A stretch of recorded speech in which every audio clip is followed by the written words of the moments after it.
ऐसे नींद भी तुम्हारी भजन हो जाएगी, समाधि हो जाएगी। वैसे तो हर समय सावधान, पर सोते समय ऐसे सावधान होना चाहिए जैसे मृत्यु के समय योगी जन अपने सारे इंद्रियों को समेट लेते हैं। नहीं सो गए तो उसमें हमें टेंशन नहीं लेना कि अभी नींद नहीं आई, 10:30 बज गए, 11 बज गए, ये नहीं। जब आप सैया पे शयन करते उस समय असावधानी हुई तो विकार छा जाएगा, ध्यान रखना।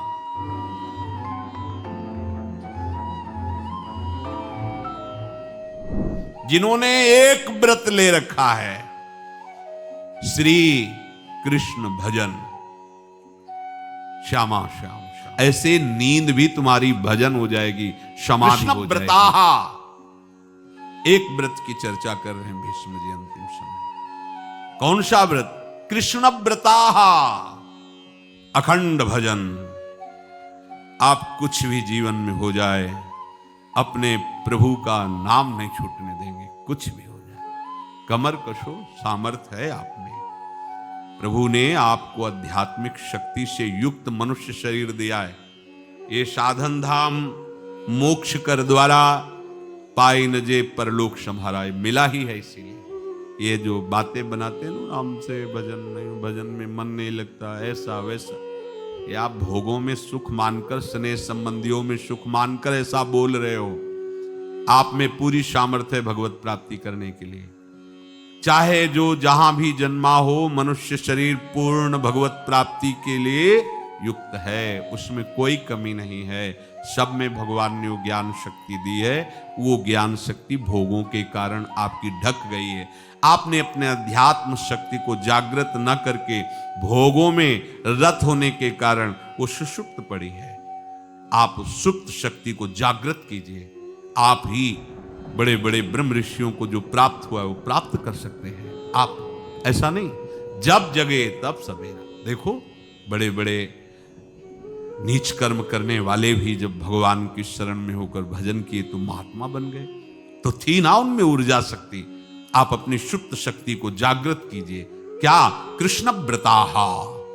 आप एक व्रत लीजिए। क्या?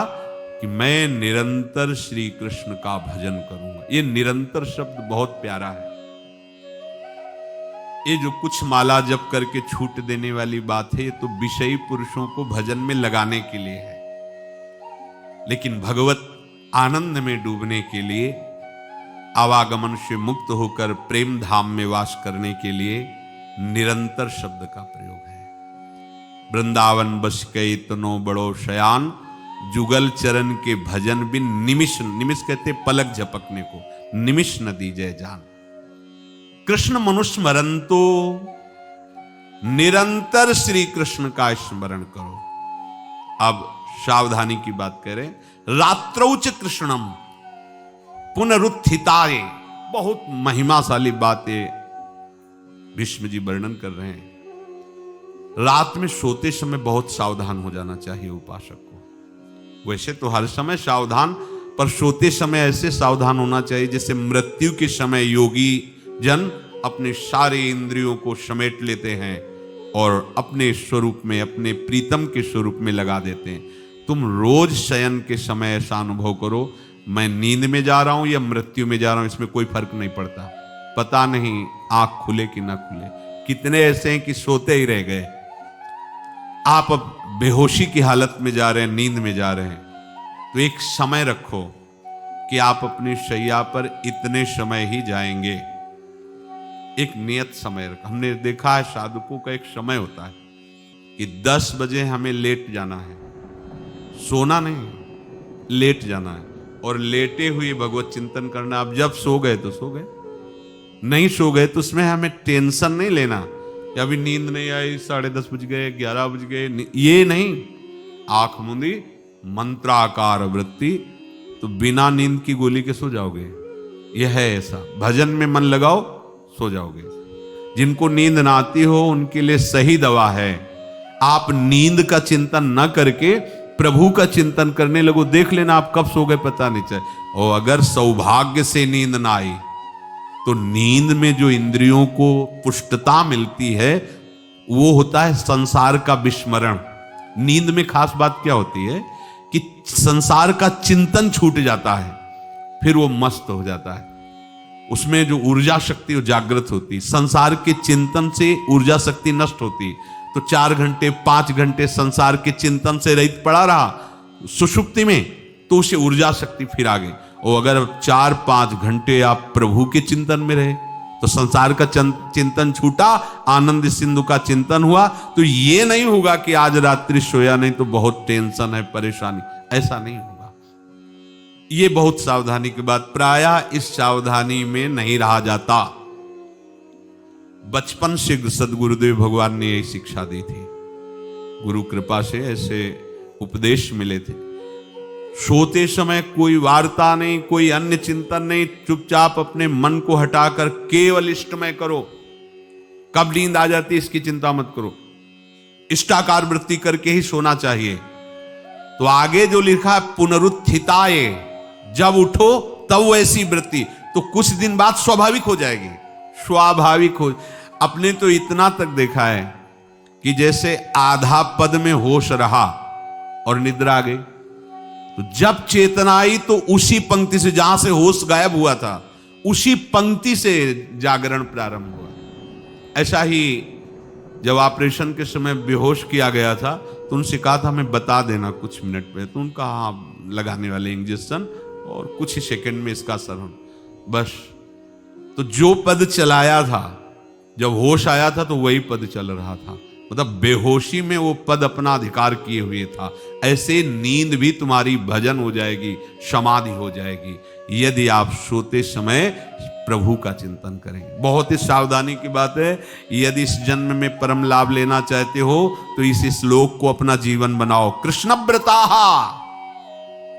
हमारा जीवन का एक ही व्रत है कि हम अपने प्रीतम का भजन नहीं छोड़ेंगे, अखंड भजन।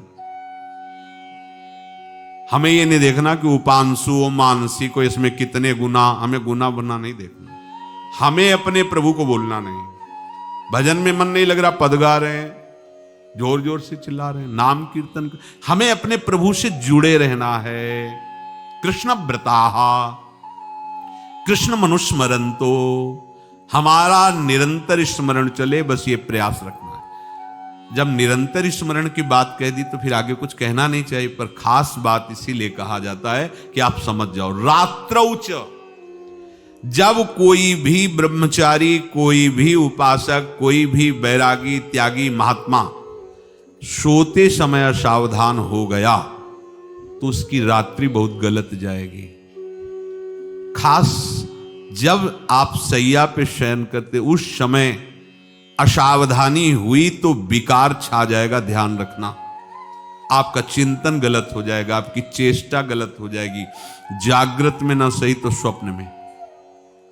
आप सावधान उस समय जरूर रहिए और उतना ही विश्राम कीजिए जितना आवश्यक हो। व्यर्थ में करवटें मत बदलिए, ये उपासक का स्वरूप नहीं होता। रोगी है तो बात अलग है, बड़े असाध्य रोगों से, नहीं तो ऐसी दिनचर्या नहीं होनी चाहिए। कै बजे? 3:30, अभी आधा घंटा तो है, फिर कमर ओढ़ लिए, ये साधक का नहीं होता। उचित समय, जो मान लो 4 घंटा विश्राम का, तो अब ये नींद का विषय आओ या ना हो, हम तुम्हारे लिए पुष्प बिछा के नहीं बैठेंगे कि आ जाओ आ जाओ आ जाओ। नहीं आई तो अब ये नहीं गया, अब इतने समय नहीं आई थी, अब 4 बजे उठने के समय कैसे नहीं, ये फेंका। उसमें विचार नहीं किए, पहले फेंको और सैया से नीचे उतरो, भूमि को प्रणाम करो, आगे बात नहीं। वो फिर आपको ऐसा होता है 10 मिनट में तो कोई बात नहीं, 10 वो पार कर देगा, घंटा दो। रात्रौ च कृष्णम पुनरुत्थिताय, ये नियम लीजिए। सोते समय आप बिल्कुल मृत्यु दशा की स्थिति लाइए, जैसे मरने वाला नहीं होता, सब जगह से मन हटाकर। और सच्ची है, पता नहीं आंख खुले कि ना खुले, ये बड़ा धोखे का जीवन है। ये ऐसे हजारों लोग सोए और सोते ही रह गए। हमको धोखे में नहीं रहना। सुबह जग जाएंगे तो फिर भजन करेंगे, लेकिन हम बिल्कुल तैयारी में। तो जब ये था कि किडनी कभी भी फेल हो सकती, तो हमें ज्ञान तो था नहीं ऐसा उस समय, तो हम रात्रि में जब शयन का सो, तो कपड़े कौन थे, कोई पैंट शर्ट थोड़ी थे, सब हटा चला, ऐसे रज लगाई, राधा वल्लभ जी को ऐसे बांधा, चरणामृत लिया पूरी तैयारी में, क्योंकि पास कोई था नहीं, तो ये होता था कब मर जाए। कैसे बताएं कितना सुख, एकदम युगल चरणारविंद में तदाकार होते वो। इसीलिए कहते हैं कि प्रतिकूलता और अव्यवस्था और दुख ये भगवत प्राप्ति का प्रधान साधन है। अव्यवस्था, प्रतिकूलता और दुख, ये अभ्यास उसी से। जब शाम के शयन करते तो पहले वृंदावन को प्रणाम करके और ऐसे भावना में प्रिया प्रिया कहते कि जैसे भी आपके हैं, अगर शरीर छूट जाता है रात्रि में तो आप धोखा ना करना, आप बुला लेना अपने। और कैसे बताओ उस समय कैसे भाव होते थे, कोई पास नहीं, कोई सुविधा नहीं, 1 रुपया नहीं, तो एकदम दैन्यता, एकदम कितना सुख मिलता, वो एकदम केवल भगवद आश्रित। तो रात्रौ च कृष्णम पुनरुत्थिताय, ये बहुत पकड़ने वाली बात है। रात्रि के समय कोई और चिंतन न बनने पावे। देखो आप भैया, और उस समय खास करके विषय चिंतन बनता है, ध्यान रखना। दिन भर लड़ते रहोगे इंद्रियों से, और जब आप शयन के समय जाओगे तब वो अवसर ढूंढेंगी और आपको विषयों में फंसाने की चेष्टा करेंगी। कोई क्रिया या पूर्व में कोई क्रिया या कोई दृश्य या कोई बात, अगर कहीं मोबाइल से मित्रता है और बगल में रखा है तो भूल जाओ, रात्रौ च कृष्णम पुनरुत्थिताचे। जब तक नींद नहीं आती तब तक फिर वो ऐसी सामग्री डाल देगा कि वो बर्बाद हो जाओगे। साधक मान लो, हमारी प्रार्थना मान लो, हम मानते हैं कि आज के समय में यंत्र का बहुत बड़ा प्रभाव है। अब यंत्र का प्रभाव देख लीजिए, यही छाती पे मोबाइल होगा, यही धड़कन के साथ वो घंटी बजे और कुछ नहीं। ऐसा भगवान का खेल रचा है।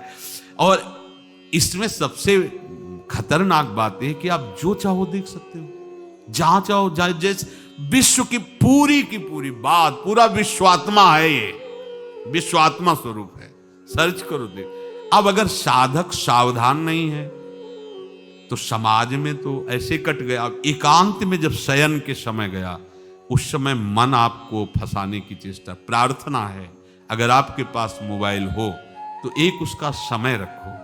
अगर आपको ऐसा लगता है कि कोई परिस्थिति आ जाए, हम स्विच ऑफ किए हैं, तो एक और मोड कहते हैं, कोई फ्लाइट मोड दो, क्या मोड में लगा दो, सीधे मत रखो, मोड में लगा दूर रख दो। आप अपने चित्त को प्रभु में जोड़िए। रात्रि के समय मोबाइल का प्रयोग मत कीजिए। मान लीजिए, रात्रौ च कृष्णम पुनरुत्थिताय, सुबह उठते ही आपको कुछ चिंतन नहीं करना। सबसे पहले उठते ही, यदि आपके अभ्यास में आ गया तो ऐसा ही होगा, नहीं तो आपको पहले सदगुरुदेव भगवान का प्रणाम नमस्कार और कुछ भक्तों का, और फिर नाम जप, भले 5 मिनट ही करो, अपने आराध्य देव का सुमिरन, फिर अपनी दिनचर्या करो। ते कृष्ण देहा प्रवशन्ति कृष्ण माज्यम यथा मंत्र हुतम हुताशे। वो ऐसे श्री कृष्ण रूप होकर श्री कृष्ण में हो जाते हैं जैसे मंत्र पढ़कर हवन किया हुआ घी अग्निमय हो जाता है। ऐसे ही यदि आप निरंतर प्रभु के चरणारविंद का आश्रय लेकर उनका भजन करोगे और रात को पवित्र रखो, दिन तो समाज में कटेगा। आपका एकांत पवित्र होना चाहिए, जरूर इस बात पर ध्यान दीजिए।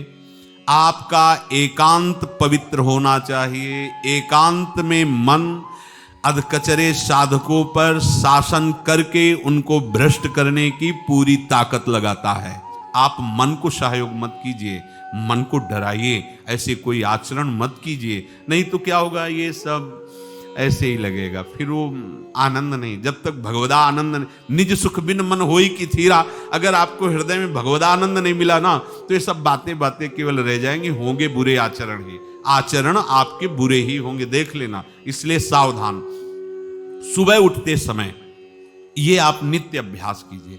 सबसे पहले चेतना आने पर गुरुदेव भगवान को प्रणाम करें। मेरा जीवन उनके आदेश से ही उनके आराध्य देव में लगेगा, हमारे आराध्य देव नहीं। अभी तो हमें ये देखना है कि गुरुदेव के आराध्य देव वही देंगे हमें प्रिया प्रीतम, तब हमारे हृदय में अपनापन होगा। गुरुदेव की कृपा के बिना ये आराध्य देव रीझने वाले नहीं हैं। चाहे जितना तुम चाहे बना के साधन करो, ना पाई है बिन स्वामी यह अकेली। वो श्री कृष्ण स्वरूप हो जाता है। जो दुखों से भीत होकर नरक से बचने के लिए, संसार रूपी समुद्र से बचने के लिए, भयंकर विकारों की ज्वाला से बचने के लिए जिनका आश्रय ले लेता है तो सब बच जाता है। ऐसे श्री कृष्ण को नमस्कार करता हूं। प्राण कांतार पाथेयम संसारोच्छेद भेषजम दुख शोक परित्राणम हरिरीत्यक्षरद्वयम।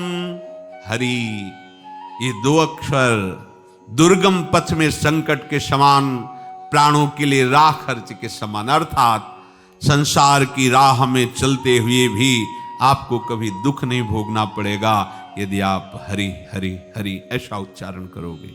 संसार रूपी रोग से छुटकारा दिलाने के लिए महाऔषधि के तुल्य ये हरि, समस्त दुख शोकों से उद्धार करने के लिए ये हरि। विद्या और तपस्या जिनके द्वारा प्रकाशित होती है, मैं वाणी रूपी पुष्प से ऐसे श्री कृष्ण का पूजन किया। भीष्म जी, मेरे परम प्रीतम श्री कृष्ण, मैं मन से आपको वरण किया हुआ हूं। ये वाणी रूपी पुष्प आपके चरणों में समर्पित करता हूं। अब मेरा अंतिम समय है। मेरी बुद्धि अब तक कुंवारी रही है, किसी का वरण नहीं किया, अब इसे स्वीकार कर लो। भीष्म जी अपनी बुद्धि रूपी कुंवारी को श्री कृष्ण रूपी वर के चरणों में समर्पित करते हैं और जोर से उच्चारण किया, नमः श्री कृष्णाय। वाणी बंद, प्राण छोड़। ये महाभागवत की अंतिम गति। बड़े बड़े योगी पुरुष जिनका यत्न करके अंतिम समय स्मरण करना चाहते हैं, समस्त महात्माओं ने देखा, उन श्री कृष्ण को देखते देखते भीष्म जी ने अपने जीवन का परम फल प्राप्त किया, अर्थात उनको देखते देखते प्राण छूट गए। भीष्म जी का बोलना बंद हो गया। वहां बैठे हुए बड़े बड़े महर्षियों के आंखों में आंसू आ गए और सबने गदगद कंठ से भीष्म जी की भूरी भूरी प्रशंसा की। सबने भीष्म जी की बड़ी सराहना की कि ऐसी दशा अंतिम समय में भगवान जिसके सामने हो और भगवान की स्तुति करते हुए पधारे। पुरुषोत्तम प्रभु श्री कृष्ण जी मंद मुस्कुराते हुए, अर्थात भीष्म को अपने परमानंद का दान करते वापस आ गए। ये हैं प्रभु श्री कृष्ण। जब कोई इनकी महिमा को इनके चरणारविंद से जानता है, तभी वो एक कह पाता है कि वास्तविक मैं नहीं जान पाया। यही जानता है। जो ये जानता है कि मैं जान गया, वो जान नहीं पाया, और जो जानता है वो यही जान पाया कि मैं जान नहीं पाया। इतने बड़े बड़े महर्षि, इतने बड़े, जो ये जानता है कि मैं जानता हूं, तो अभी वो जान नहीं पाया। और जो ये कहता है कि उनकी कृपा से जाना पर पार नहीं पाया, मैं जान नहीं पाया, वही असली में उनको जानता है, क्योंकि अपार और अगाध महिमा इन प्रभु श्री कृष्ण की। तो प्रभु स्वयं कह रहे कि मेरे जो जन्म कर्म है वो दिव्य है, ऐसा जो मानता है वो त्यक्त्वा देहम पुनर्जन्म नैति मामेति स्व अर्जुन। हे अर्जुन, वो शरीर छोड़कर फिर पुनः शरीर को धारण नहीं करता, अर्थात वो मेरे को प्राप्त हो जाता है।